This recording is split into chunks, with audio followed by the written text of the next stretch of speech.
Aleluia, louvado seja o nome do Senhor. Irmãos, hoje gostaria de falar uma palavrinha que se encontra no livro de Atos 7, do 54 ao 58. Gostaria de falar sobre o diácono chamado Estevão. Eu quero dizer uma palavrinha para você. Você está preparado para as pedradas da vida? Pois Estevão estava. A palavra do Senhor no livro de Atos 7, 54 nos fala sobre Estevão, que havia sido preso e estava pregando a palavra de Deus através do Espírito Santo, um homem cheio da presença do poder de Deus. Mas o povo, naquele tempo, os sacerdotes, aqueles que estavam no Sinédrio, que haviam convocado Estevão, prestavam muita atenção no que eles diziam e cada vez mais se iravam com Estevão, inclusive Saulo, que mais tarde vem a ser Paulo. A palavra do Senhor no livro de Atos 7, 54 nos diz que, ouvindo eles isto, enfureciam-se em seu coração e rangiam os dentes contra ele. Mas ele, estando cheio do Espírito Santo e fixando os olhos no céu, viu a glória de Deus e Jesus que estava à direita de Deus. E disse: Eis que vejo os céus abertos e o Filho do Homem que está em pé à mão direita de Deus. Mas eles gritavam com grande voz, taparam os ouvidos e arremeteram unânimes contra ele, e expulsando-o da cidade, o apedrejaram. Mas quem foi Estevão? Eu quero dizer, irmãos, que Estevão era um diácono da igreja e tinha a responsabilidade de distribuir os alimentos aos necessitados. No passado, quando um cristão perdia seus bens, posses e emprego, porque se tornava um seguidor de Cristo, a igreja primitiva repartia entre os fiéis tudo o que precisavam para viver. Além disso, Estevão foi um homem cheio do Espírito Santo, tanto que era conhecido pela fé, sabedoria e por ser um líder e um orador digno de muito respeito. Eu quero dizer que aos olhos humanos, a tarefa de Estevão, irmão, distribuir alimentos aos necessitados, pode até ser considerada pequena e sem importância. Afinal, sempre que discursava, ele falava com bastante eloquência, porque o Espírito Santo o tomava e produzia nele uma sabedoria grande e intensa. Mas eu quero dizer que ele não se importava com a sua função, em sim em fazer o melhor para Deus. Como servo fiel a Deus, ele estava disposto a assumir qualquer função dentro da igreja. Além do mais, irmãos, como poder adquirir uma responsabilidade grande sem antes passar pela pequena? Como nós podemos crescer sem antes nós passarmos pelas dificuldades, nós passarmos por tudo aquilo que Deus tem para nos prover? Como se preparar para desafios maiores se você foi reprovado nos menores? Era por isso que Estevão, irmão, se dedicava tanto em ser o serviço na obra. Eu quero dizer que a humildade e sabedoria de Estevão, além dos grandes sinais e prodígios que realizava entre o povo, levavam alguns religiosos a questionar sobre a fé dele. Porém, não conseguiam resistir às suas palavras. Tamanha era a sabedoria e a intrepidez que ele tinha de pregar a palavra. Está lá no livro de Atos 6:10. O fato dos religiosos não conseguirem vencer Estevão pela palavra os forçou a inventar mentiras contra ele. E quanto mais era confrontado sua fé em Jesus, mais respondia com calma e objetividade, aumentando de sobremaneira a ira daqueles homens. Os religiosos, os filisteus, os fariseus daquele tempo, então os sacerdotes também que estavam lá, estavam tão enfurecidos e decidiram calá-lo para sempre, apedrejando-o até a morte.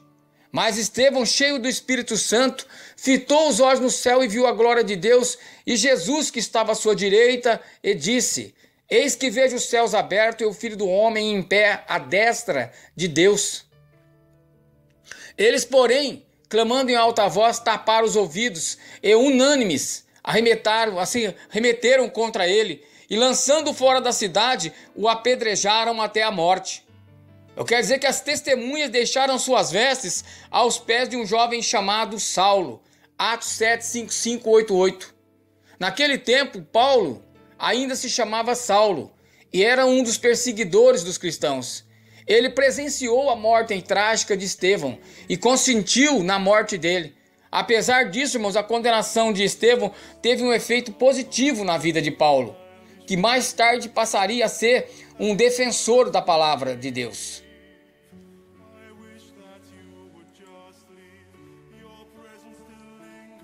Passaria a ser um defensor radical, irmãos, na fé em Cristo Jesus. Louvado seja o nome do Senhor.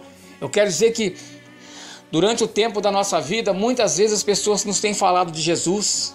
As pessoas têm clamado, têm nos trazido palavras dedicadas e muitas vezes deixamos de ouvir a palavra, deixamos de ter uma visão diferente daquilo que o Senhor está nos mostrando.